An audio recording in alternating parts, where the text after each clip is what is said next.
Welcome back to Disrupting the Algorithm, a monthly check in with our Disruptors Network, where we talk to alumni, past mentors, instructors, actors, directors, and anyone who has been part of our Disruptors family. My name is Julio Salgado, and I am the co creator of the Disruptors Fellowship, a program for the Center for Cultural Power.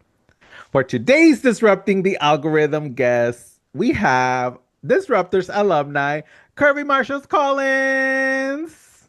Hi, Kirby. Hi. Let me give you your flowers before we get started and I start asking you all the questions. Uh, Kirby is a Black TV writer and director who amplifies voices of color through ambitious, genre bending stories. Kirby was a writer's assistant on season 4 of Nancy Drew on the CW, and her short film, Ways to Fly, won a Panavision New Filmmaker Program grant. She's drawn to shows that foster community and inspire hope, even in the bleakest of environments. We need that. Her love of character carries her through everything from the supernatural dramas and network procedurals to fun and fantastical coming of age stories with a theme of self advocacy. Kirby said Disruptors alumni, who was part of her program back in 2021. Welcome, Kirby. Welcome. Hi. Hello. Also 2021. It's been a while. It's been it's been a few years. It doesn't feel like it though. It really doesn't. And I feel like also the fact that I end up like talking to a lot of y'all from Disruptor so often makes it feel even less of like, oh yeah, it's been like 4 years since I was in the program. I'm glad to hear that because that at the end of the day, yes, the mentorship is important. Yes, the money, it's important, but we want to foster that sense of community amongst writers. And you started yours was the second round, the second cohort that we ever had. And so we were still learning the ropes. I personally was still learning the ropes of how to manage a fellowship. So, Kirby, before we get started and I ask you questions, I like to start our conversation by asking folks, what is a piece of art?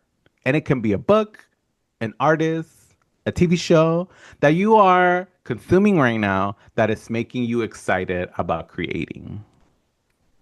Well, it just dropped on Prime, so I'm gonna say the movie Hedda by Nia DaCosta. I am obsessed. If anyone follows me on socials, so sorry that you've had to hear me talking about this movie for months as I've been waiting for it to come out and trying to get into as many early screenings as possible.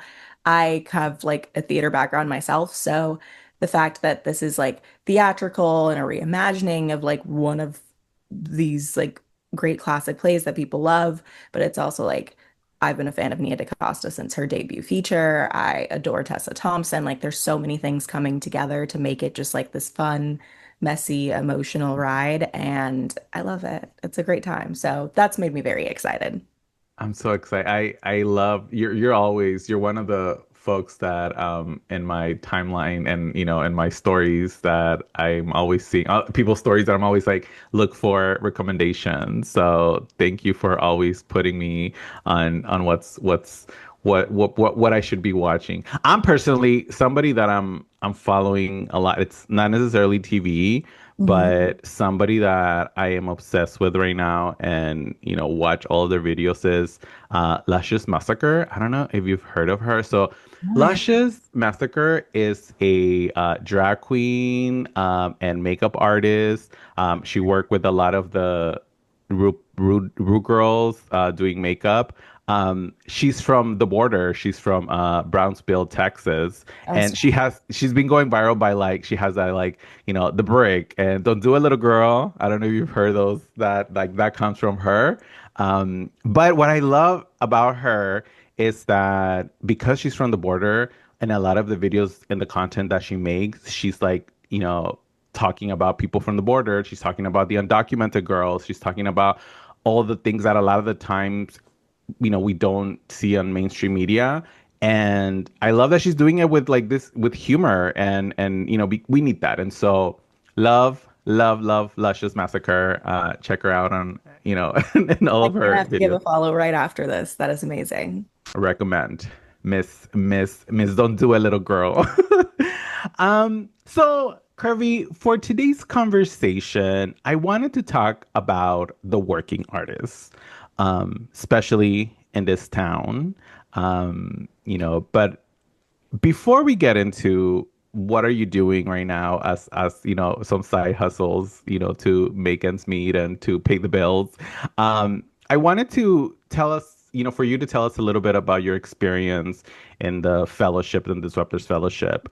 um yeah, like what led you to apply, and how did you hear about us? So let's start with that. So it's funny you mentioned I was in the second cohort because I heard about the first cohort. I heard about it when like the applications first dropped and I shared it into like some of my writing groups and I was like, "Hey, I hear about this. This is a new program. They have a stipend, like check it out."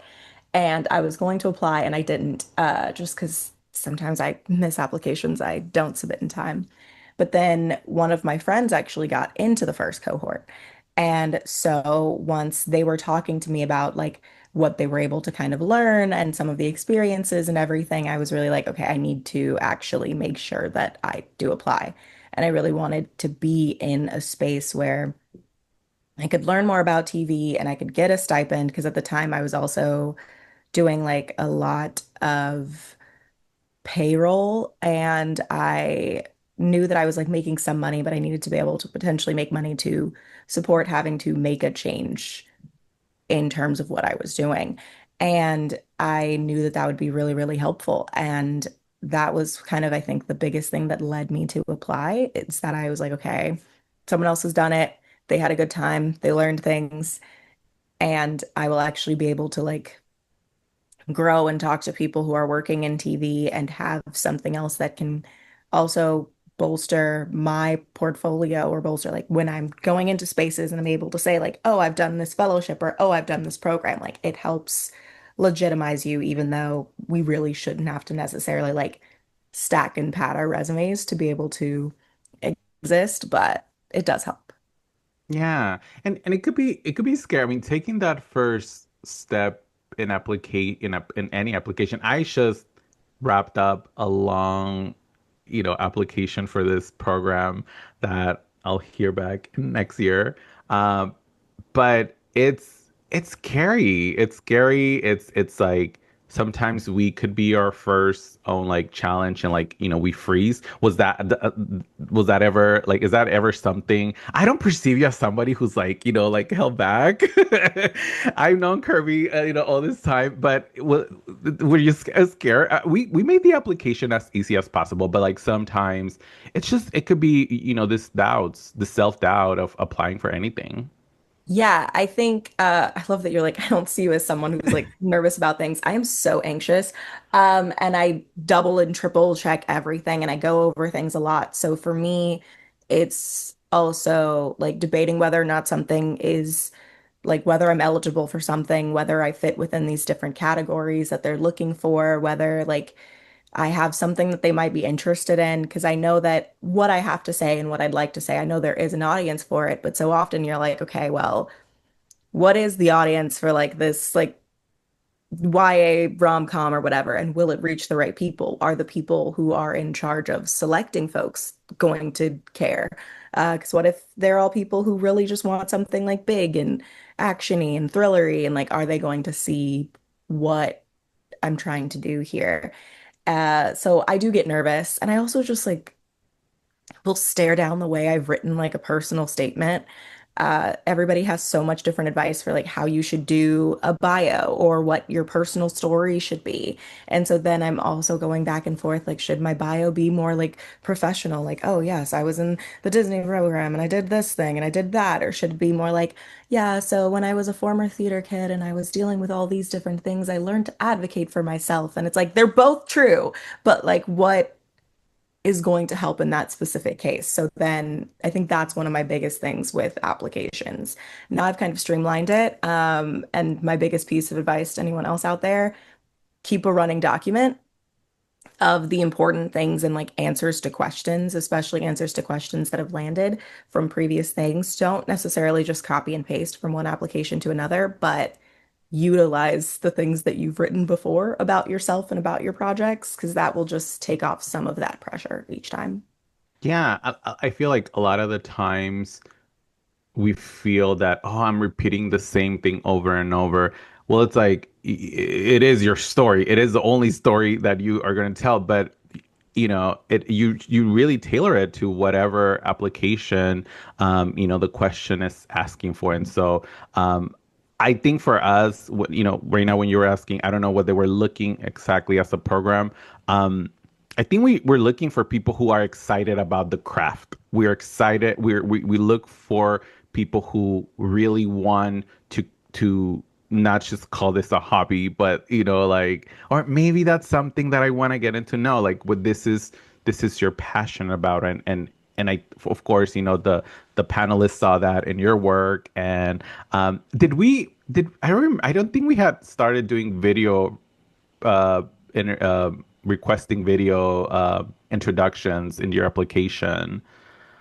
I don't There think so. It was either a short video or a short interview. Like there was something, but it wasn't like a long thing, which I also appreciated because there are some programs that are like, we need this like 3-minute video telling us everything about yourself. And I'm like, well, at that point, can we please just do a call?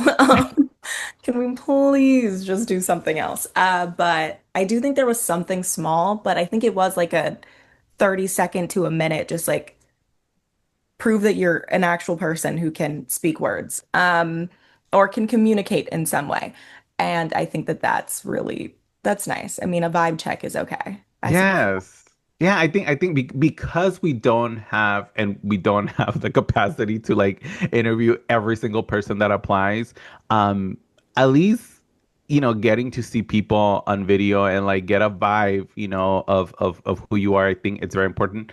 A lot of people might feel like, well, I don't come across correctly on video. Well, that's what we do, like of both your work and the video, right? I think it's important. So thank you for that tip for folks who might be thinking of applying in future iterations of Disruptors Fellowship. Now, what would you say were the biggest lessons that you learned during the program that you've maybe have applied into your career? I think for me, aside from specific like rewriting notes and stuff from the mentors, the biggest things were about the business side of things, actually, which I really do appreciate because the business side can be so tricky and there's so much that people don't talk about. And there's so much that people don't talk about publicly because they don't want to run into problems or anything like that. But getting to have an entertainment lawyer come in and talk about contracts and talk about the importance of having agreements and conversations and setting things up, especially when you're collaborating people, and even more importantly, when you're collaborating with like friends or colleagues, like you need to set that up. You need to know what you're getting out of this. And I don't mean that like selfishly. I mean, like it's so easy to get excited about collaborating with people and want to work together, and you absolutely should because like that's the time for this. But you also need to clarify, like, what do you want and need from each other? What's the goal of the project? What do you each get out of it? How does money factor in? Like, what happens with the rights moving forward if you do move forward with the project? If one person doesn't want to move forward, what does that mean? And I think those things were so important. And to know that if I needed to, I can also reach out to you all with Disruptors or reach out to this entertainment lawyer before I got my own to just ask a question or two, because I think that because so many people are so hungry for Mhm. being a part of this industry or getting to say things or getting to work with things, we run into a lot of situations where people just don't know and aren't prepared and are taken advantage of, or where people think that something is commonplace and it's not necessarily. Like, one thing you should know is that most people are not going to get paid off of like the gross of something. So if someone is trying to say they should get paid off of the gross, like initial, like income on a project, that's not true. Like Yeah. people get paid off of net. They get paid after you've taken out those different debts and investments and things like that. And if someone is trying to do that, that most likely means they're taking advantage of you. And maybe they don't know better. More than likely, they do know better. And they're just trying to see what they can get away with. And you have to be able to learn how to Yeah. navigate it well. And I think that that was just really important to have the ability to talk to someone and hear from someone to tell us some of those pitfalls that people walk into a lot of times without knowing.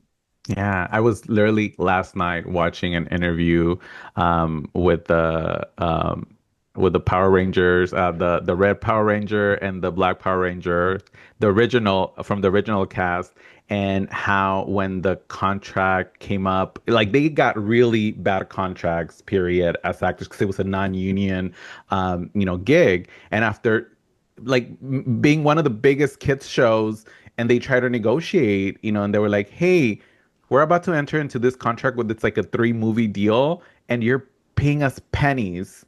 And they walked away. They walked away. But then they realized that there was other business, venues that they could enter because they were part of this. So it's great to be part of an amazing project, but because they got smart and they were so young. They were so young. And so shout out to Catherine Schottefer, who has been doing contract workshops for the Disruptors Fellowship, because that is something that we don't really talk about, money and getting paid, because we're so excited about the work that we do, that sometimes that conversation can be a little scary. Also, to add to that, though, another thing that also came up with some of the writers and stuff as well is like having a good entertainment lawyer or having people you can talk to, having people like that is so, so important. And not to say that like agents and managers aren't important because they absolutely are and they do very great things for you, but that a lot of times, like having a lawyer is the most important first hire for your team, or Yeah. even just having someone you can consult with, whether that's like a friend's lawyer or someone else who knows things, and specifically entertainment, not just labor in general, helps a lot because they can know more about the contracts. Exactly, exactly. And there's many ways, right, to approach it, like the idea of like, oh, a lawyer is gonna cost me a lot of money. Well, a lot of the times lawyer will help you for free at the beginning, and then once you get a deal, then they come in and then, they support you. But again, right, like step by step, once you get to that level, right, like that's why we feel it's important to have programs like this to kind of set you up so that whenever you get that opportunity, you have somebody to reach out. Now, speaking of money, we live in a capitalistic society where I wish I could pay my rent with a poster or with a piece of writing, but unfortunately that is not the reality. Being broke and hustling can be often be romanticized as well, but it is hard. I myself have done a plethora of jobs. I both hated, but I've also learned through, and that have benefited my artistic career. You share a lot on your social media, Kirby, about the different gigs that you do, outside of TV writing.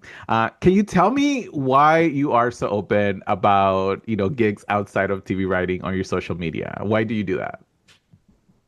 I feel like it's a multi thing there because part of it is like this is my life, this is what I'm doing. I spent a good what was it, 5 months this year working in a bakery and learning how to decorate cakes. So I was constantly sharing about the different cakes that I was making or little videos of that because that's what I was doing. And it's a new skill that I have, and it's something else that's like fun to see. And I think it's also important to remind people that it's not just applying for programs, doing programs, being in rooms, going to these fancy screenings or less fancy screenings that are just small and cute and whatever else. It's a lot that can go into things, and a lot of people are struggling right now. So it's also nice to have that reminder that you're not alone in being in the most random job that you've ever found or something like that. That most people are just trying to stay afloat. And so it helps to share those things. And it also helps that when I share those things, I have something to talk about with people sometimes because they might be like, oh, hey, I saw this thing. Like, I'm sorry, are you working in a bakery right now? And I'm like, I am. And Because then, like, you can say, like, oh, yeah, like, I have been working in a bakery and this is what I'm doing now and this is what I would like to be doing. And, maybe I can do nice things for the room or whatever. Not to say that you should leverage everything into like something else you can do, but being able to have those conversations with people and having a genuine conversation starter that's not just, oh, hey, how's it going? Which is very fair, which is very fine. Sometimes all we really have is, hello, I Yeah. exist. But it can also be very helpful to have a good jumping off point and to have something that maybe is a little unique or a little different, a little unexpected that then you can talk about with people. And I think also what you're doing, it's because I don't know, sometimes in this industry it could be a little embarrassing to like say, "Oh, I'm broke today. I can't go to that event. Like it's gonna cost me money." I think what you're doing, you're sharing your experience and you're allowing other people to feel less alone, right? And so I think that's another what I see in your, and what you sharing out so much of yourself and what you're doing. Would you say one of the things that we were talking about before we jumped on, we started recording, was how working in, right now you're working, doing retail, and how I worked in retail as well, and many service jobs. It helped my creativity. It's almost like you study people, you study the human, how humans react in different situations. Would you say that jobs outside of writing help your creativity? Absolutely. Not just because you get to interact with just a trillion people sometimes, and you get to really see how very different people can be and how they can handle situations, but it also opens your mind to different possibilities, different locations, different characters, different conflicts, and that's really, really important. Gives you more lived experiences, and I think when we talk about how this entertainment industry a lot of times isn't merit based. It isn't about like your talent necessarily. It's about who you know and how you know them and different things like that. But there's a lot of people who have been able to work in this industry and were able to start pretty early and haven't had a lot of those other experiences. But then Mm. they have to write about these people that are out there in these streets every day, working these jobs that are really difficult. People who have to be like, oh, yeah, this person's, struggling really hard and it's the worst day of their life. And then they just reach out to so and so and they're able to get this thing. And I'm like, sometimes you don't have that so and so. Sometimes you're sitting there and you're like calling unemployment every day and you're trying to understand why it is that they have that 1 week buffer, or you're dealing with the fact that like EBT and SNAP and like food stamps and stuff, you have to basically reapply every 6 months. You have to tell them at each time that your income changes, or you're supposed to because you might lose your benefits. And having some of those other real experiences, not to say other ones aren't also very real and valid, but having those working class struggling experiences also means that you have more depth that you can offer to those characters and more reality that you can bring to them. That isn't just, oh, I wonder what it's like, which is a great starting point for writing, but it also helps when you can really ground it in what you've experienced or what your friends have experienced, what your family has experienced. So, Exactly. Like I remember, I mean, I don't know, watching a show like Friends and, like how they were struggling, but yet they were living in this like really nice houses, or apartments. I'm so sorry. The doggy is yelling. Give me 1 second. okay,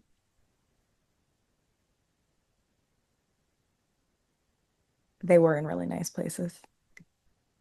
It's true. Sorry about that.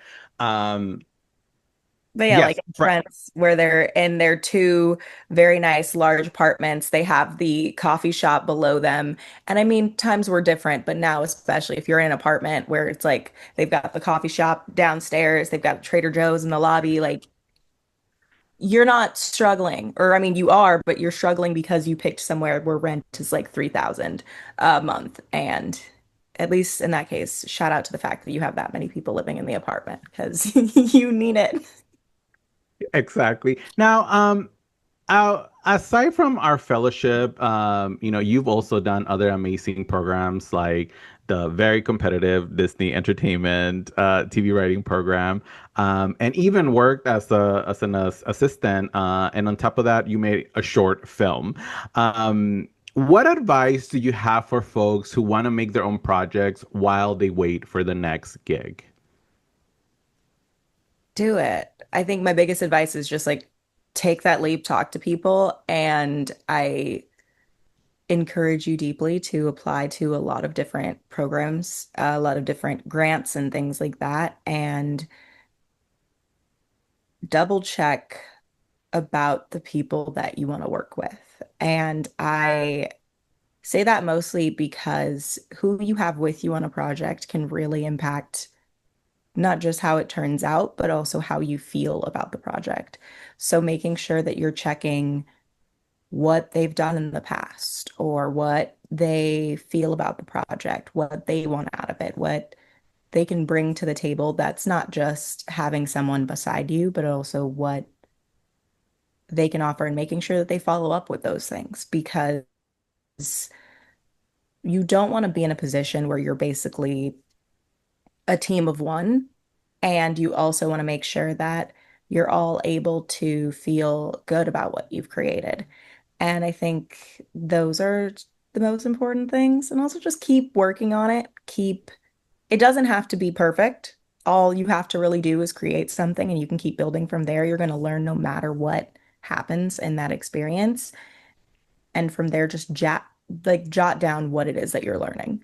Take those notes of like, okay, I learned that this is how I like to do the casting, or this is how I like to do meetings. I don't want a meeting that goes on for so long, or I want everyone to read the agenda before we get there so they know what's going on. I want things to be like this when we get to crafty. I want a budget that's set up this way. Like all of those different things are really helpful. Oh, also, please, if you can, talk to someone who is a line producer, a UPM, a unit production manager, or anyone who has experience with budgeting as best as you can. You can try to cut down on things, but it's also really helpful to have someone who has that skill set if possible, because it's very easy for you to miss out on things that you need to have planned for. Very, very easy to recognize that there's things that you didn't account for, and also making a little chunk in your budget that's actually for that, for those contingencies and everything that goes wrong. Because you're going to need it if you are actually paying for it.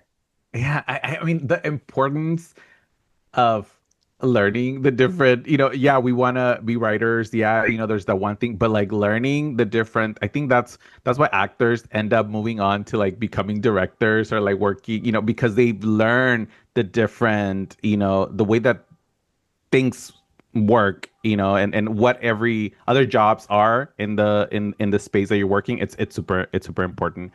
Kirby, as we're closing our conversation, I have a question for you. Okay. What keeps you writing? What keeps you motivated? What motivates you to keep writing? I like to do it. It's what helps me process the world. It's what I do when I'm tired or when I'm frustrated. And I think that knowing that there's an audience, even if that audience is just me, really helps. That's not to say that I'm motivated all the time or that I have a lot of energy for it, but just to say that like I know that there are stories that I want to tell, there are characters I want to see and relationships I want to be able to like see on the screen. So that is usually what keeps me motivated. I love it. I love it. Is there Yeah. any projects that you're working on right now that you would like to share with us? Anything? I have some things in the works. I have a short film that would be my second one that I'm working on some grant applications for because I do not want to crowdfund, if possible. And I have some other stuff in development that I'm excited about, but can't really say anything about at the present moment. Because you crowdfunding for Ways to Fly, right? Like I see you're hesitating. Like it was tough. It It- was it was really gratifying. At first it was Mhm. terrifying because it's like failing in public no matter what. But crowdfunding was nice. I just didn't raise a ton. So then there was still a lot of money that I needed to find and build out. I will say that crowdfunding taught me that I had a lot more people that were excited and supportive of my career than I ever expected, and people that like I hadn't spoken to in like a decade that were like, "Oh my gosh, you're doing something, like here, let me give you some money." And it made me just like cry somewhere because it's so nice to know that there are people who are looking out for you even if they aren't necessarily always in your life or always like actively speaking to you. I think that's really amazing. But it's a lot of work. It's a lot of work to run those campaigns and try to keep up the energy and try to get people to submit and help you out. And yeah, crowdfunding, I think everyone should experience it at least once, but oof. It's Yes, but fun. there definitely are more people that want to see you succeed and want to invest in you. There's so many people in our community that want to do that. So yeah, that is definitely a proof to of seeing how much people love you, even if it's like $1, $2, $3. Like everything helps because people love the arts and they want to see more of that. Kirby, it's always so great to catch up with you. Where can people find you if they wanted to hit you up for collaborations, partnerships? Yes, you can find me on basically all social media at Kirby Said. So it's Kirby, my name, and then Said is an SAID. I basically have that same handle on most things. If you want to follow my short film, it's just Ways to Fly Short. It's also linked in there. And yeah, that's the biggest places to find me. I have a website which is Curbside Chat if you want to see what I did with Squarespace. But really, the best way to get any kind of updates on me or communicate with me really is usually Instagram. I'm on Twitter, but it's mostly retweets. And retweets are fun, but that's mostly just going to be silly little humor and everything that's going wrong in the universe. I mean, listen, but that's what we write. Yes. Oh, and a lot of posts about Interview with the Vampire right now because a lot of people are watching season 2. So I need to catch up with that show. I haven't seen it. I saw the movie. The movie was like one of my favorite movies. go on So Netflix right now when we get off of this. Please watch and then talk to me about it. It's so good. It's so good. I need to see it because yeah, I keep hearing people like it's a must. So I need to watch it. And both seasons are on Netflix now, so you can just Boom. I'm gonna do it. I'm gonna do it. This is why I love doing this because I get so many good people to tell me recommendation. to watch. Yeah, recommendations. So that's why I hit you guys up. That's why I'm doing this podcast to get the Actually recommendation. just for referrals. Yes, Yeah. yes. Kirby, thank you so much for joining us today. Please share this video with everyone and subscribe to the Center for Cultural Power YouTube page at The Culture Strike to see this and other videos from our organization. Bye.